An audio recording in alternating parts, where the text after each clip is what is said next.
Okay. Hi everyone, this is Group B. I'm Eileen, and we've also got Qian and Yaowen to present. Han is who did this fancy PowerPoint and who is controlling this PowerPoint for us. The topic for our group is project risk management practices in the construction industry. First, I will give a brief background. Construction projects have both internal and external risks. Our report classifies risks in the construction industry through a literature review and discuss the current risk management practices in the construction industry, and expand the coverage of the project risk management knowledge system in the construction industry. Project risk management in the construction industry can only reduce the probability of the risk happening, but cannot avoid it completely. The literature review also suggests that the most effective way to reduce the probability of risk occurrence is through continuous risk management and control. Now I would like to talk about the significance of this topic. Since the construction industry is characterized by a high degree of risk and uncertainty, therefore, it is required to implement effective risk management to identify risks and manage them to reduce their impact on the projects.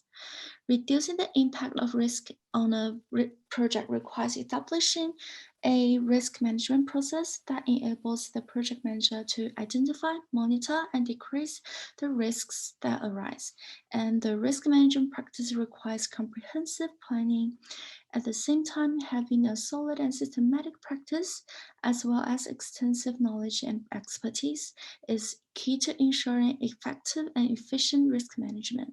The reason why risk management in the construction industry is so important is that it has the ability to benefit the entire industry throughout the value chain of the project delivery. The final objective of risk management in the construction industry is to create a system of time management, cost, safety, and quality to successfully manage a project in order to meet stakeholder targets and expectations.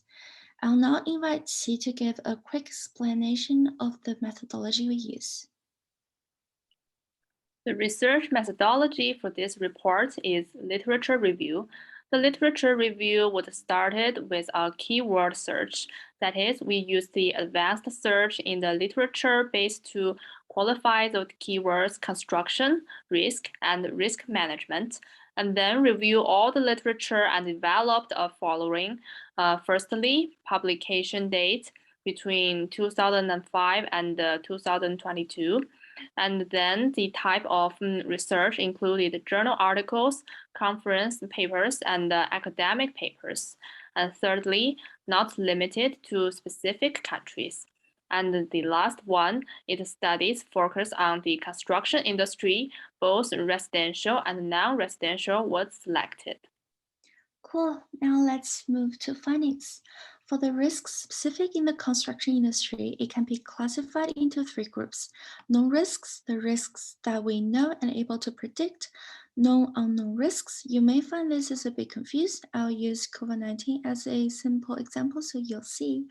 Because known risk is if we were in 2020, we knew that COVID is around us, really serious, and employees are all tested positive. So the risk management practice should be get involved immediately. But now COVID is kind of in Australia, and if no one tests positive in the organization. So you can see the difference here. The organization is aware of the risk of COVID, but is unaware of the size and effect of the risk will impact the organization now, because we have a completely different situation than before. And for the last bit, unknown risks, if we back to 2019 and you were planning a project which is in 2020, COVID-19 was an unknown risk.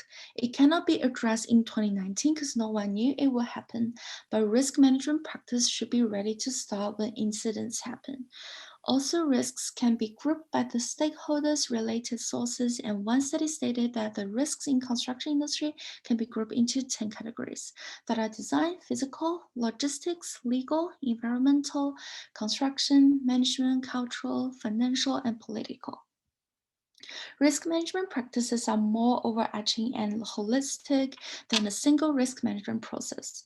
Risk management practices are something that organizations should continuously improve and optimize during the construction projects. The current best practice that has many literature supported and the construction industry generally agrees as the most effective way to achieve successful risk management practice is the process that includes the risks and hazards identification, followed by qualitative and quantitative analysis, and finally, effective control and mitigation strategies. The current and common risk management practices for different projects, sources, and levels of risks will occur in the following main areas in order to achieve risk prevention, risk avoidance, risk control, risk transfer, and risk retention.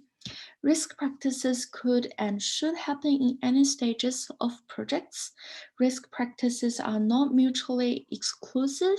In the case of technical, human, and financial resources feasible to choose to use, or a combination of use to minimize the cost of prevention to obtain large risk benefits, usually the project manager and risk manager who own the practice or have some expertise in the practice, these people could use any number of practices or process and strategies in their expert toolkit to ensure the practice is doing what it's meant to do. Just the same, the person can decide which process no longer support the overarching practice, and by clearly identifying the various risk factors of the project in advance and taking risk management practice during the whole process of construction project management according to the actual situation and formulating prevention and mitigation plans could effectively reduce risks, avoid or reduce losses, and maximize the return on investment. What would you recommend to be some further lines of investigation or analysis that could be undertaken in that field, and why?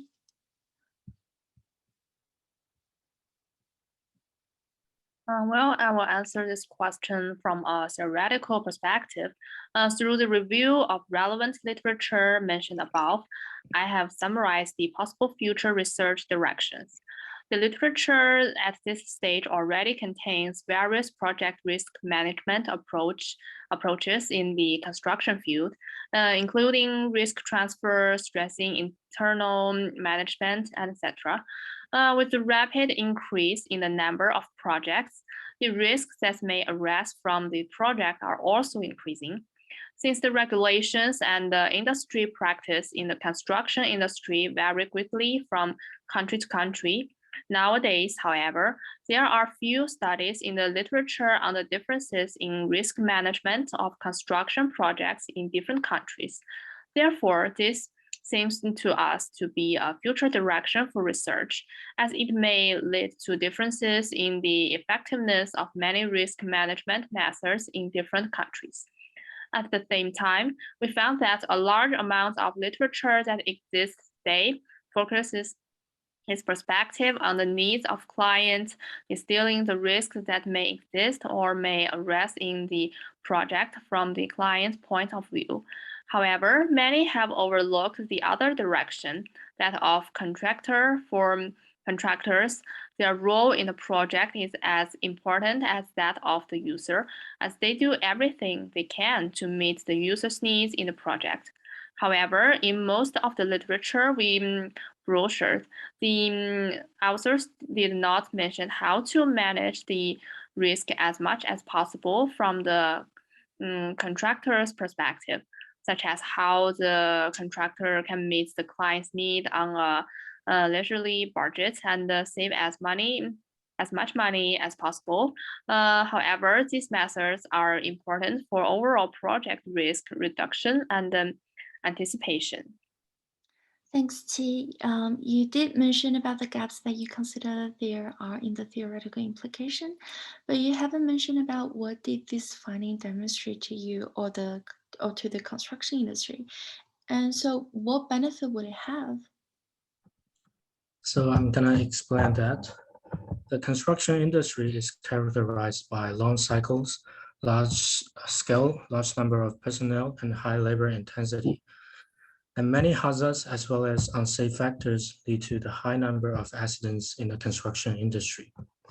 Our research has a guiding role in the optimization of future projects of enterprises in the construction industry, and brings practical implications through the practice of project risk management, which are mainly manifested in the following aspects. Firstly, project risk management practices can improve the quality of decision-making. High-quality decisions can effectively reduce the risk associated with poor decision-making in project organizations. Secondly, project risk management practice can contribute to the operational effectiveness of an organization.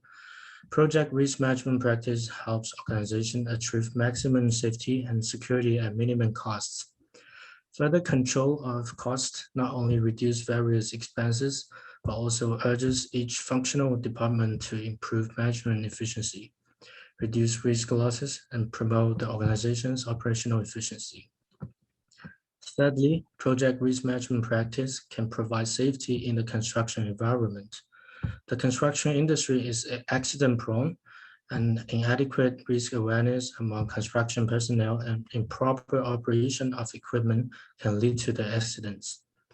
Taking the necessary preventive and control measures during the construction process will not only reduce unnecessary losses, but also contribute to the smooth running of the project. Fourthly, project risk management practice help to ensure the successful achievement of project objectives, enhancing coordination among all parties and raising the risk awareness of all parties. This can reduce the risk caused by human factors and avoid undue hassles, thus benefiting the project schedule. Last but not least, project risk management practices can help improve a company's competitiveness. Considering the differences in risk management in different countries can help companies expand into overseas markets and create a competitive advantage for the organization. Oh, thank you, Yalvin. You've clearly explained the benefits for the construction industry. And that's all for our presentation. Thanks for listening.